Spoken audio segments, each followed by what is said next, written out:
also, when we get these little clues, it's time to move on in just little ways, to listen to them and trust them.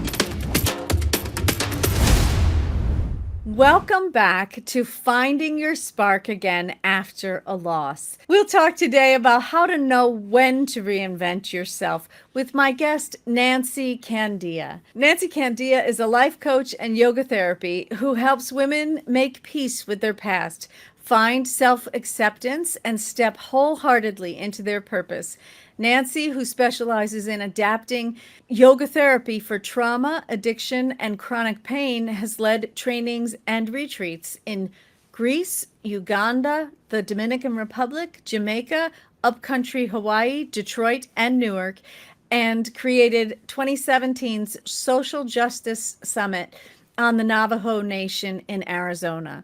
She's brought her personal trainings to the Boulder Women's Shelter and to seven-figure households. Check out her freebies and course that will help women disrupt depression and anxiety and feel more connected with their life's path at nancycandea.com. We have, of course, put the link on the platform on which you are listening or watching today's podcast. Nancy, thank you so much for being here with me today. Oh, thank you, Donna Lynn, for inviting me. I'm excited. Me too. Me too. I think reinvention is really that's the piece that's after you've gone through a loss. And I think it's not a negotiable piece, even when we reinvent ourselves to be the same way that we used to be, that we're Oh, good. doing it, right? Because loss is, you've gone through this sort of separation and trauma, and you are a different person. So going ahead and taking that opportunity to move forward is really important. But I will say with grief, sometimes there's a period where we don't want to move forward. It doesn't feel quite right yet, and there's some nursing that needs to happen maybe in our spirit. And I wonder, I'm really glad that we're going to get to talk about exactly when to do that reinvention, how to know, like, how do I know when I'm ready? And that is such a good question. And what I usually counsel people to do is to engage in mindfulness practices and physical practices and take care of their bodies in that process of being able to really follow their intuition. And I think, you and I have talked about this in the past, where we don't want to just listen to what other people said, or, it's a year, I should feel better. It's a few months, I should feel better. But to really take that time to get closer and more receptive to our own mental and physical cues that it's time to move on. And so there isn't like one formula, but we can help the situation by taking care of ourselves. I love that. I love that you're talking about this. One of the things that happened for me when my husband passed was that I couldn't cook. I could barely go open the refrigerator. Yeah. There were just, I had associated so much meaning with different things in the kitchen, and he and I had spent a lot of time and energy together in a kitchen, and there was his exit involved a lot about food and, all these kinds of things, right? And so Yeah. I had sort of given meaning to all of the things in the kitchen. And one of the ways that I knew I was kind of gonna be okay, right? Because Mhm. you're walking through it and you feel terrible and you feel good and you feel, you're all over the map and you're like, no, I'm okay. And then the next thing you know, you're, crying in the bathroom and you're like, oh, what just happened? And then you're moving back into the living room and talking to people, you're all over the map. And one of the ways that I knew, oh, okay, it's a new time here, was just when I went into the kitchen and I thought to myself, oh, I could probably make something, Mm. you Mm. know? Yes. And I think that to you just did it in the way, and then to listen to that. Also, when we get these little clues, it's time to move on in just little ways, to listen to them and trust them. And that just kind of fits into intuition in general, is that when you listen to the little cues, then you start, you actually build up like probably the neuro wiring to listen to deeper and deeper and deeper senses of intuition. Mm. And so to really know that that moment where you listened to yourself, you weren't stuck in the past, you listened to yourself, was a piece of healing. That Mm. our healing is going to come in little pieces during these transitions. Our healing, along with our desire to feel a sense of liveliness again. And I think that's Mm. one of the ways that we know that it's time to reinvent ourselves, is we get little cues and we listen to them, and then they'll turn into little bigger cues. I love that you're making, for me, it's making a distinction between um, what you're building and those wild hair ideas. So I think a lot of people probably go through this, but certainly in those first month or two after my husband passed, my house sold 4 days after he died. I know. So it was like this giant portal, it was just giant. It was like you just had to, keep going and, all of those things. But also, it meant that there was so much openness for me. There was so much like, Yeah. oh, my life can be anything because I am standing in the unknown at this moment. It was very different from how you would go through a small loss, or even, Mhm. because I lost it. I lost everything, right? I had given up my work to help him to heal. Then he died and the house sold. And, I was like, okay, everything's gone. What do I do? So there was this moment, and I was often thinking to myself, oh, I'm going to be this person, or I'm going to be that person. But it wasn't grounded in reality in the way that you're talking about. Yeah. And I think And that's a really mindful kind of, right? I mean, it that's what is. that is kind of when Yeah. you bring it into reality. Yeah. That exact word you used, grounded. What practices do we do to ground? And again, what I found, especially, being a yoga therapist, is it's the physical practices, Mm. whether it's, walking, working out, even breathing practices, noticing your breath. There's a lot of different breathing practices. They all bring us back into our body, which, like, if you look at the chakra system, is the first chakra energy, is being in our body. And and that helps get us back into balance. So like, I was trying to talk to people about using physical practices beyond trying to sculpt our body or anything like that. They're really how they affect our nervous system and our hormone system. We're physical beings to get into this body in some way, and that will ground us to make those next decisions. And like, you are basically untethered, like, Yeah. and Yeah. so how, you know you are probably reeling Yeah. yourself down and in often. Yeah, and I uh, don't have kids. So it yeah. wasn't like there wasn't even like, oh, well, my kids live in the area, or there was kind of that exactly right, that untethered feeling. Yeah. Yeah. Let's talk about um, how those practices that you've been talking about, whether it's yoga or breathing practices, practices that bring you into your body, that bring you into the groundedness of a human physical body, right? Are how do those help you? Like, it sounds to me like we start those before we're ready to actually reinvent ourselves, right?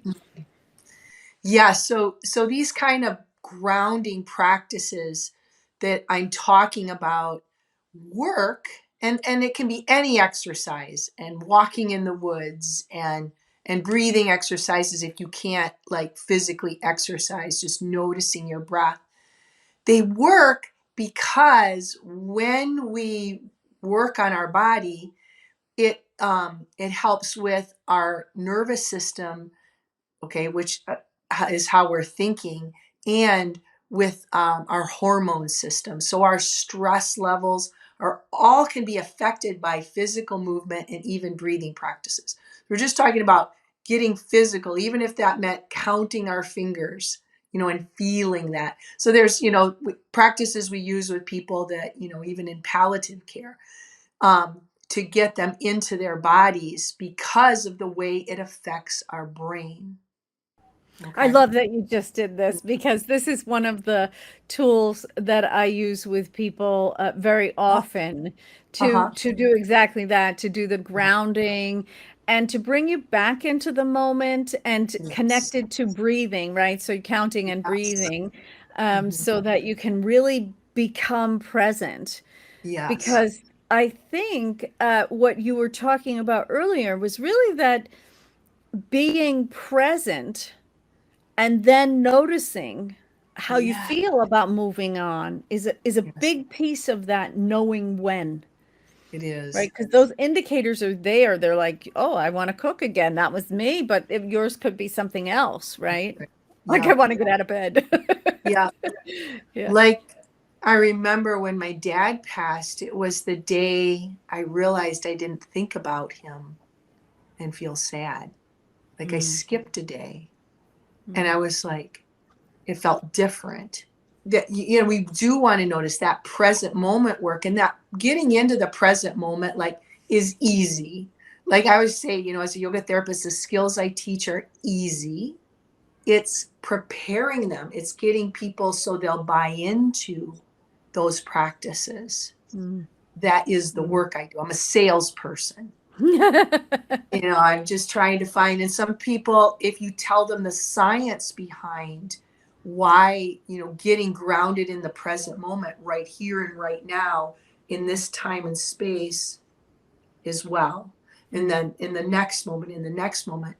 And so that getting them to buy into it so they'll actually do the practices. mm, mm, And when people are super stressed, and it's big, or feeling and untethered in a big way, sometimes we need to do the bigger practices that involve the whole body. mm, So when I'm not too stressed, I can sit here and I can meditate. But if I'm busy or stressed, or somebody's hurt my feelings, I might need to go out for a run to get into the present moment. So we want a big toolbox that matches, this energy, um, of how untethered or sad or grieved we are.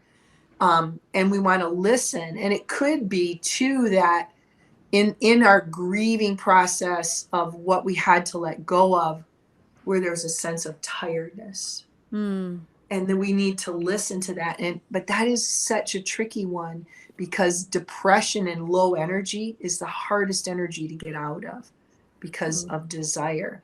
And I think that's where we need to make sure we're in community. We mm, have, like the dark night of the soul, we have other people praying for us, other people calling us, and saying, how are you? Is that, when we get into these places of grief or deep sadness or even depression, we tend to pull away, pull away, pull away. And that's, I think, the hardest thing. Even, psychologists will say the hardest thing to help people with is depression. And depression is low energy. And so grief can fit into that also, and deep sadness, whether they're not full blown depression, whether they're just because it's the right response to what's happening. And so the customs and rituals that we have of gathering people, of even in the time where people had to wear black for a year, because it would signal to everyone, this person needs a little extra help. mm, We weren't told we had to move on so quickly, because the mm, community said, you need this time, we'll give you this time. mm. And that probably had its faults too, So I'm not saying it was perfect, but just that do we have in our communities ways to be sad, to be grieved, to be untethered, and our loved ones notice that. I love that you're talking about community because community, I think, is something that we don't spend a lot of energy on in our current uh, culture, right? Particularly in the COVID culture, right? Right. So we've just gone through this period where there's not a lot of physicality to our community that used to maybe be very physical. Mm-hmm. I know that when Tim passed, there were people who just showed up. They just showed up. I didn't ask. They didn't, they didn't ask. They just showed up. And I was really, really grateful for that. And That's in good. fact, even people in my physical surroundings, right? Neighbors would come by and they would bring a little something, or they would come and say, "What can I do? And is there a way for me to help?" Or they just come and hang out for a few minutes, you know? And, so for me, I was really fortunate that that was not the beginning of COVID, right? Because in the beginning of COVID, nobody was coming out of their houses.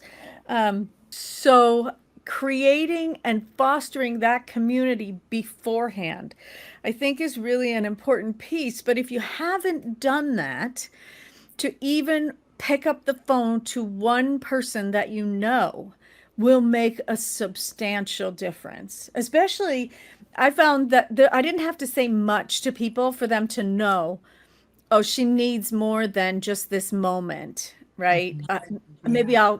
I'll call so and so and tell them to come by, or maybe I'll, right? And so people will stick up for you. You know, they'll reach out for you, but you have to make that first step Yeah. of Yeah. creating that community.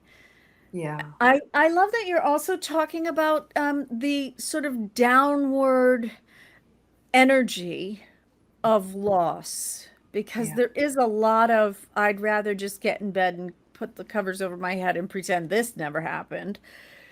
So when we're in that space, is there anything that we can do? I found that many of the people that I've worked with can't go to a meditation state from there. As you said, big problems, big solutions. Um, so is there something small when you don't have that energy yet that you can start to do to get you from I'd rather not get pull the covers over off of my head yet to okay, maybe I can go for a walk. Yes. I mean, walk in nature, is probably like one of the most therapeutic things. Or just noticing nature in general, like, our plant-based diet is nature. Our plants in our house are nature. Our pets are nature. Is really just, to get a little more of that nature in, and just realizing that this low energy of grief and depression, just recognizing that, one, you're not alone. And that's the hardest thing to tell people, because grief and sadness and low energy feel lonely, Mm, and that no one can relate to how you're feeling, when we really know the truth is a whole bunch of people mm.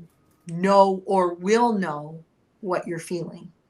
It's It's amazing to me how many people I meet randomly who, if the topic of loss comes up, will pull out their phone and show me a picture of someone that they've lost recently.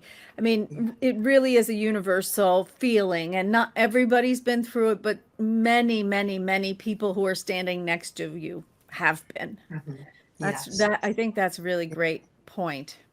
Yeah. Mm.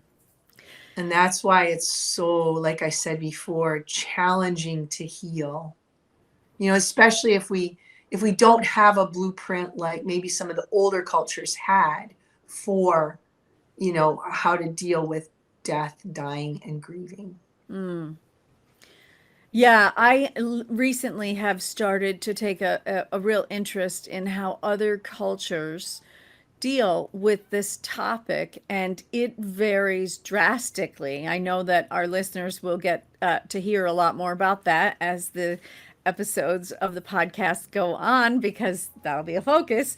But you're right that in our culture in the U.S. today, um, people this isn't there's not a lot of, unless you're in a religion, there's not a lot of structure around it, so you kind of have to figure out your own structure.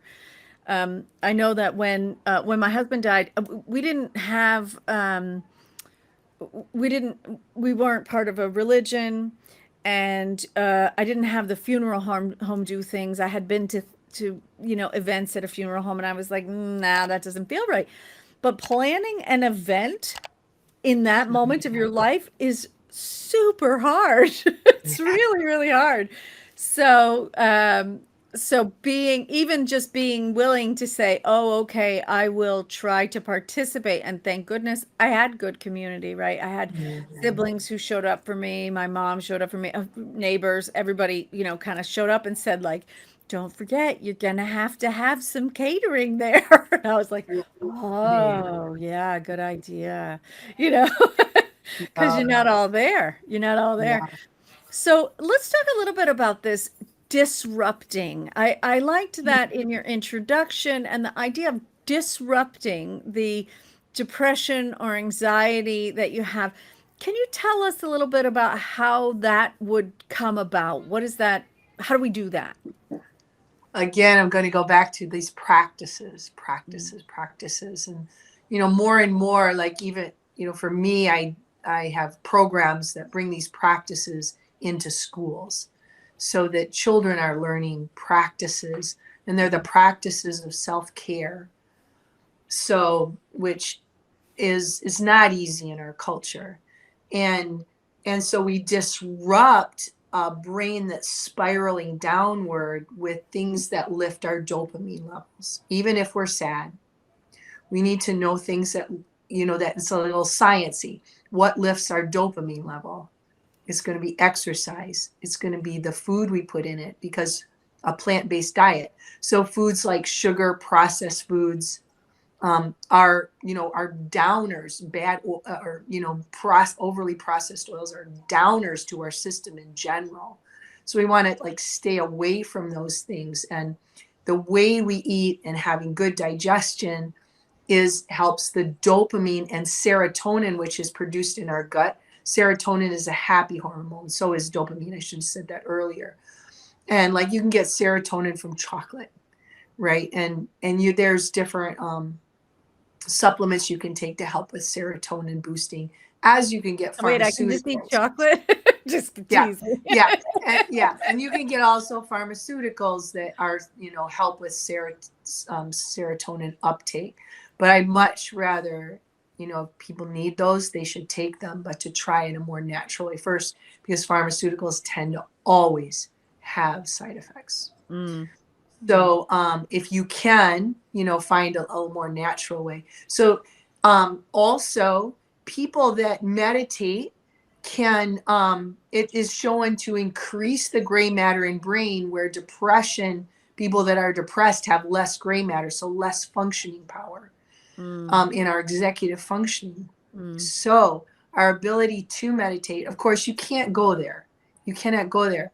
Um, so we have to go for the more gentle mindfulness practices than meditating, which could be arts, crafts. They pull our brain into a similar place.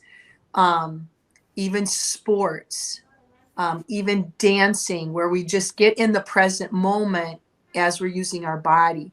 So if somebody came to me and they were they were grieving, they were depressed, um, they were super sad, I'd have them do movement, probably with, music that they find enjoyable, that lifts music, right? Lifts your spirit. So these are ways of lifting energy. Yoga is like all about energy. It's like, like if you take a yoga class or a breathing class, and there's a lot of other energy modalities that you can get into, but you feel your energy shift by the end. And that's what we want to do, is understand these things that shift our energy. They work because they create more dopamine, the happy hormones like serotonin. And so another, it's very simply like lifestyle things, watching funny movies. Like I usually try before I go to bed, because I have a history of depression, though it hasn't really bothered me that much in the last 10 years. But it was a big problem for me previous to that. And, make sure I watch something funny before I go to bed, just so to get that little boost. It's very, very simple thing to do, but it really helps. And so if we had these skills as part of our self-care, then we could pull them out, when times are tough. And what I see often is that people will say, oh, I go to my comfort, which is my comfort foods, my comfort this, my comfort that. And even they only comfort for such a short time. Mm-hmm. Right? Whereas if we could do these other things, we would probably feel more comforted in a bigger way. So I feel sad when I feel people, but I feel sad when people don't know this information. Yeah, no, I think you're absolutely right about creating that lifestyle, and that when the chips are down and you've got to now use, the things that you've learned. People do reach for mac and cheese, and mac and cheese is great for an hour because it just blisses you out, and then you go to sleep, and then you wake up and you're in the world again, and there's only so much mac and cheese you can eat, So, so I love that you bring that up, because I do think that people like to reach for something super simple in that moment.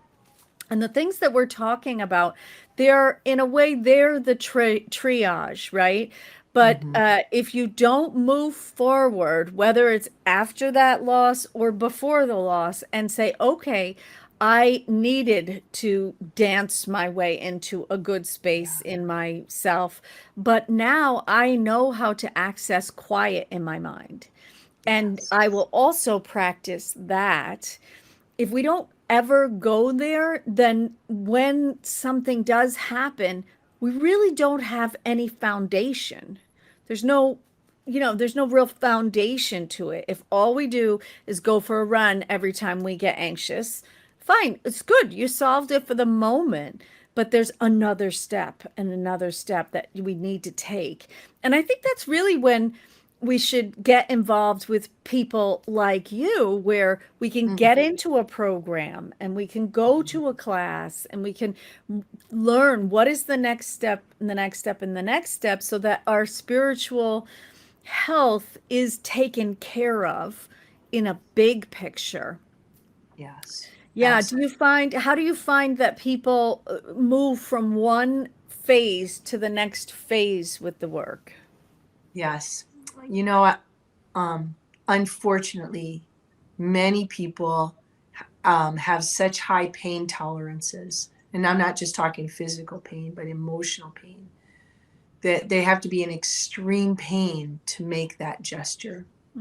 Unfortunately, sometimes, especially with people in the second half of life, which is kind of, a lot of my client base right now, is that they've just let things go for so long. But at any age, you can make that shift at any age.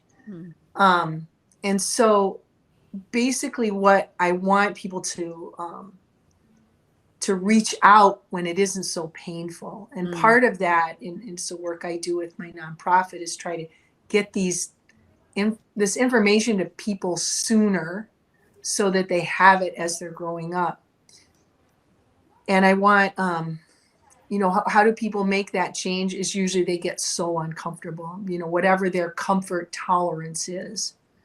And then they'll decide to learn new skills. And we all have to ask for help sometime and learn new skills from someone who has studied, can bring you a condensed version of what usually, probably like you, they've been working on for years and years. Yeah. I can bring that condensed version to someone and wrap it up for them and say, here's Here's and how here's the skills I have to teach you. And when people are working with me, I'm always empowering them. I'm not saying I'm saying here's the skills I have to teach. Which ones? And this goes back to our first one of our first discussions is following intuition.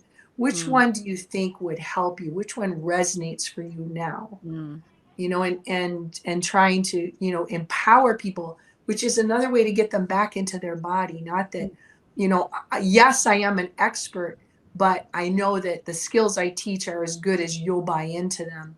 And so I want you to use your intuition and tell me, what is the best next step for you? What is the next step? And that yeah. all these increments of skills or increments of healing add up, and all of a sudden they become your healthy lifestyle or your healing. Small little increments of are what's usually the path is. And I'm curious about this for you, in your healing journey, which I imagine you're still in because it's been quite soon, for you. Is it increments, or was it one blast of, okay, now I'm done? Right. So this is a good question. I feel like it's both in that it's there are plateaus, right? There are like, Mm, okay, this is where I am, and now I have to walk through whatever life throws at you, right? Because life doesn't stop just because you feel like I wish it would just give me a break for a few minutes, right? So, my house sold and I had to pack it up and do those things. So you do what you can do there, and that brings a little more knowing of yourself. And then you do the meditation during that time period, even if you're terrible at it. And that for me, that mhm, was something that was really important, is that I'm a meditator. I like to meditate. I like to take time to be quiet in myself. I like to do multiple different types of meditation. And when this happened, I couldn't keep my mind still for anything, right? But I didn't get up. I still mhm, stayed there. And I just said, this is my time to do this. And I can sit here and I can every moment try to bring myself back into this moment. And if I do it successfully for 2 seconds over the course of an hour, then I'm willing to spend that time doing it. And so there is sort of you got to put some energy into it, right? You got to say, I am willing to sign up for the Gan yoga, or willing to sign up for mhm. this other thing, right? And do the work. um Yes. so that's one thing. That's the incremental part for me. Mhm. And I just kind of kept doing that, and there's a little bit of like making yourself do it or getting yourself to want to do it, right? Yes. Um, but then come the breakthroughs. And I think that Mhm. that's the part where you feel that, like, oh, okay, now I'm in a new place. Now I'm ready for the idea of reinvention. Now I can imagine that I could invent somebody that I'd like to be. Mhm. And, now I have the space in my head to imagine that the person I invent myself to be from here could be Mhm. anyone, right? I Yeah. could pick all of the things that I have wanted in my life. The places where I've asked for peace in the past, the Mhm. places where I've asked for joy from the universe in the past, and maybe I didn't get it in those times, but I can put that all together now in this kind of trusting way that it will show up for me and keep showing up that way every day, and suddenly you're in a new place, suddenly you're in a new place, suddenly you're in a new place, right? Yeah, um that's beautiful. and life asks things of you, right? So Mhm. I moved out. I closed on my house on August 31st, and my niece got married the next weekend in another state, Mhm. and I had to get on a plane. And so, you those times when you go like, I could just use a break right now, please, right? Sometimes life doesn't give you that break. But No. if I had not gotten out of bed and gotten on that plane, I would not have met at least 5 people at that wedding I met who Mhm. I adore. They bring Ah, real joy to my life. And so yes. who we're in contact with. And so if you don't kind of keep going, even poorly, right? You don't have to show up well. You just have to show up, you know? That's you you don't have to show up perfect. Yeah. Correct. Yeah. Yeah. Yeah. So that's been my experience with it. And I think um, the more I think about that, the more I think that that doesn't ever end. I think that no matter how far along in life you are, if you're growing, Yeah. then you're doing things imperfectly, That's you right. know? And really, I think the only way for you to experience true joy is through growth. If you're willing to feel pain and to allow yourself to have all of that and take it all in fully, then you get the other side of that, right? That rocket flies and you get to go with it. That's right. Um, so I'm a fan of reinvention, I have to Yes. say, every day. Do Yes. it again tomorrow. Do it again. Yes. And I think, one of the things, because a lot of clients I work with are in my age group, older, and they're empty nesting or they're feeling changes in their body. And there's a grieving. And we can feel even that in the air, just like the whole country grieves us getting older. And they want to give us anti-aging cream so we don't look older, especially as women. And so this process that we're talking about, even though you're dealing with it with, an actual death of your partner, um, is this same work. And like what you just talked about, the just do it, show up and do these things is something that I work with, people in the second half of their life. It's the same exact process, often, grieving the, body we had when we were younger, or the family life. And, there's something different about this second half. But I loved everything you had to say there. Is just everything I want for people in the second half of life. Just do it. Just do it. I And I'm love harder that. on I that. love that. I love that. I have to say, I have fallen prey to those thoughts of my own as well. You know, that first time you see a wrinkle, you're like, whoo, we got to get rid of that, you know? And then you realize, like, there's Yeah. only so much covering up you can do. And as my father used to say, it's a one-way ticket. You know, it's a one-way ticket. So you come in, you're little, you're baby, people help you out, you go through your life, and there's different phases, and there's only one way out, you Yeah. know. and Yeah. and you know, Yeah. it's not going to be just I get to stay forever. I'm 28,000 years old, you know. So Yeah. And so we have that to face both those things at once. That both things are happening, that we are heading in that direction, but we shouldn't head in that direction for 30 years, That's you right. know, That's right. But we right? can live fully in one moment.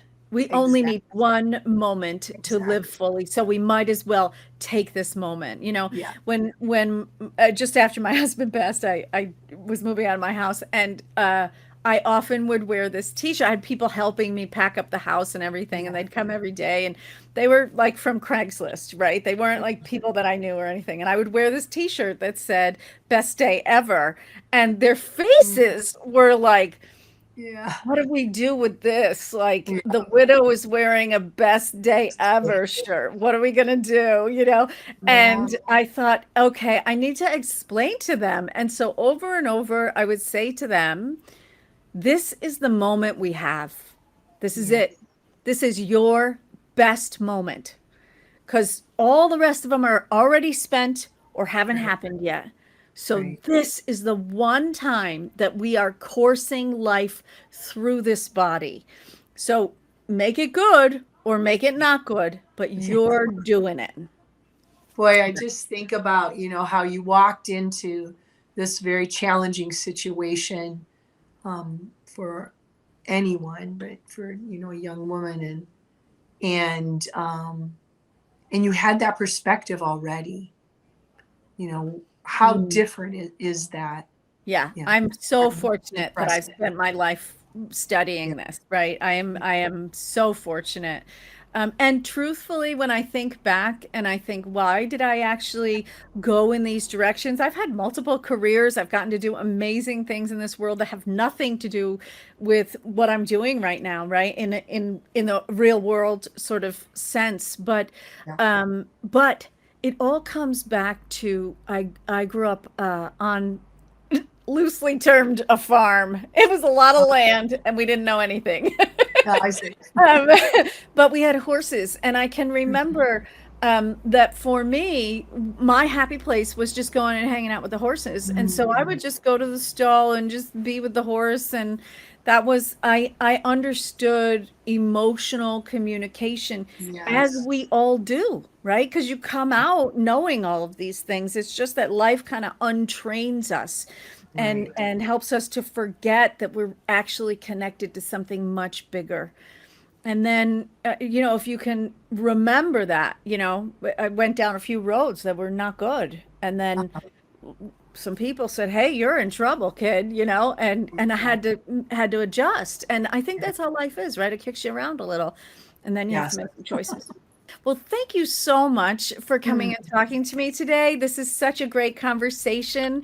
I am really grateful to you in the work that you do, both with people in the second half of life and also with the schools, right? Because I think that mhm. that's the other key is if we learn it when we're young, if somebody says to us, "Hey, hanging out with the horses might be a good idea," then you got a way to process emotions when you do get older, even if you choose to ignore that for a while, as I Mhm. did. Mhm.